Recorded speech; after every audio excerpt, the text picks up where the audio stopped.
Assalamu alaikum class 9. This is our lecture 43. As we are doing our chapter 12, 3 Days to See by Helen Keller, our famous authoress. Today we will do our book reading of paragraph 9 and 10, 1 by 2 of 10. Let's start our reading.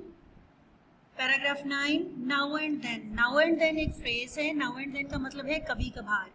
Now and then I have tested my seeing friends. कभी कभार मैंने आजमाया है अपने बसारत रखने वाले दोस्तों को, यानी देखने वाले दोस्तों को. टू डिस्कवर, ये जानने के लिए. व्हाट दे सी, कि वो क्या देखते हैं. कभी कभार मैंने अपने बसारत रखने वाले दोस्तों को आजमाया है ये जानने के लिए कि वो क्या देखते हैं.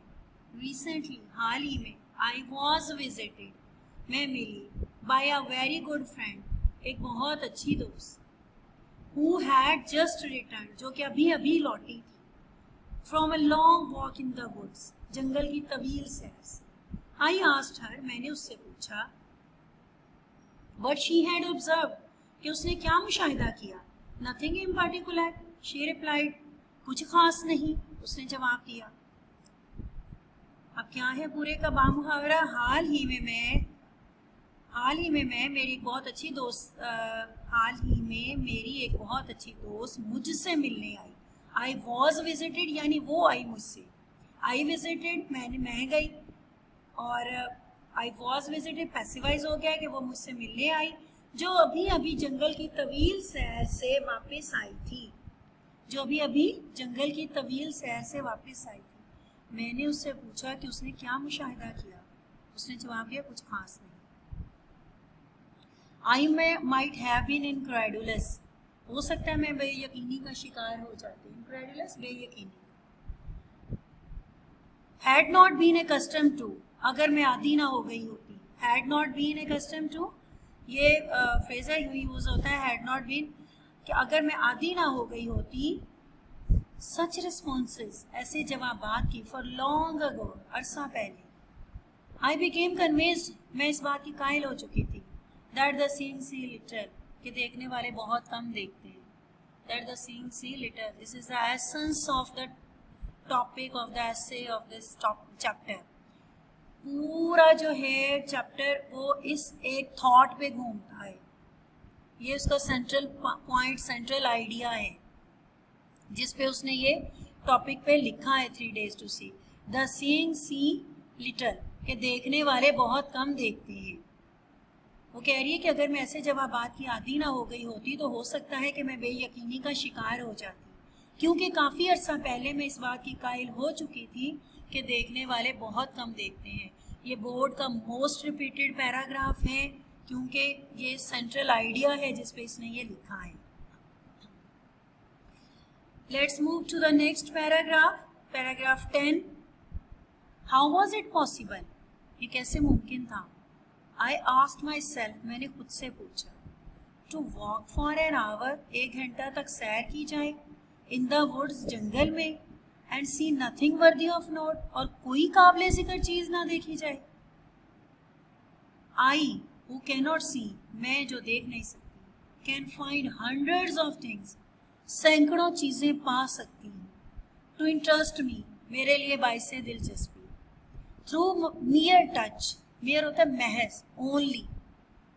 टच, छूने से, यानी महसूस करने से. वो कह रही है, मैंने खुद से पूछा कि ये कैसे मुमकिन था कि 1 घंटा तक जंगल में सैर की जाए और कोई काबिले ज़िक्र चीज़ ना देखी जाए.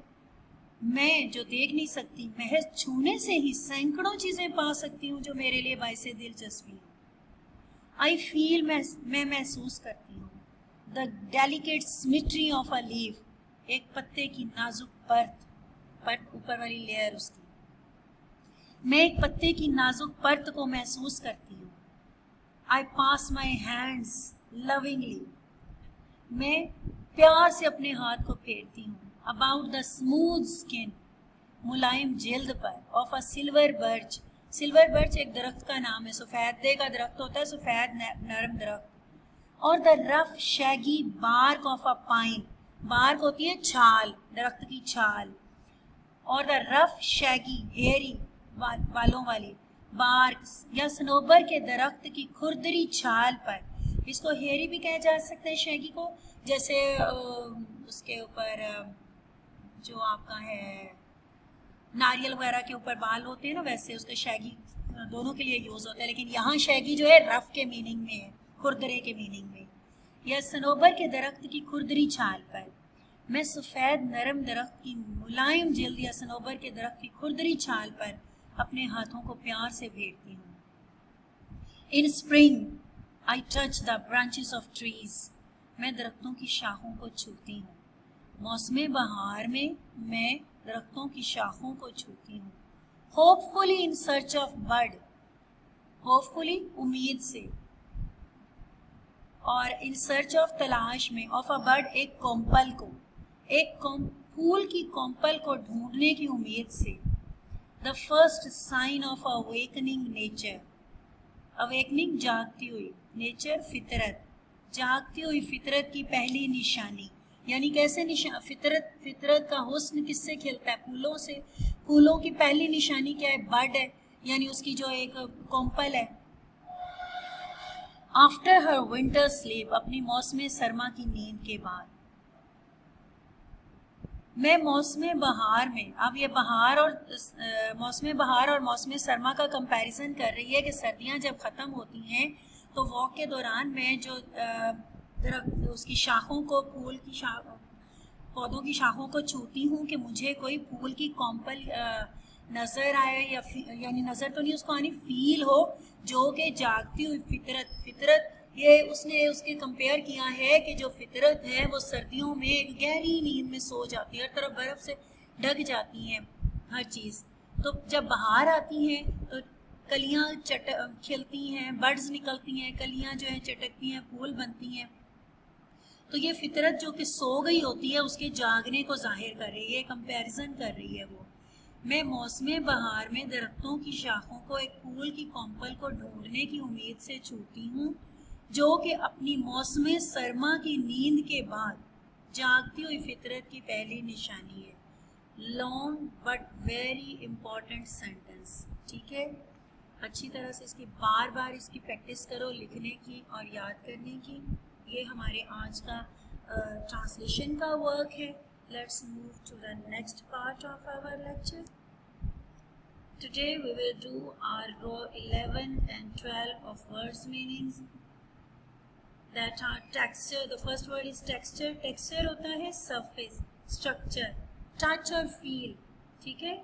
लेकिन जो आपके ग्लॉसरी में टेक्सचर का मीनिंग स्ट्रक्चर गिवन है, और अगर स्ट्रक्चर गिवन होगा तो फिर आपकी फर्स्ट प्रायोरिटी आपकी ग्लॉसरी है। जितने वर्ड्स मीनिंग्स आपको कंपोज दिए गए हैं उसमें आपको पता होना चाहिए कि आपका ग्लॉसरी का मीनिंग कौन सा है। आप वो मार्क कर लेना, और your glossary is your priority. Always be all से कि हमेशा अपनी ग्लॉसरी आपकी ऑप्ट करनी है, ठीक है। रश, रश होता है गुजरना, बहना, स्ट्रीम, रन, फ्लो। कॉन्वोल्यूशंस, एक दूसरे पर लिपटी तहें। गुलाब का फूल या कोई फूल देखे जैसे पत्तियां एक दूसरे के ऊपर लिपटी हुई होती हैं। Twist, coiling, shape of rotating, ठीक है। एनिमेट, एनिमेट लिविंग है, जानदार।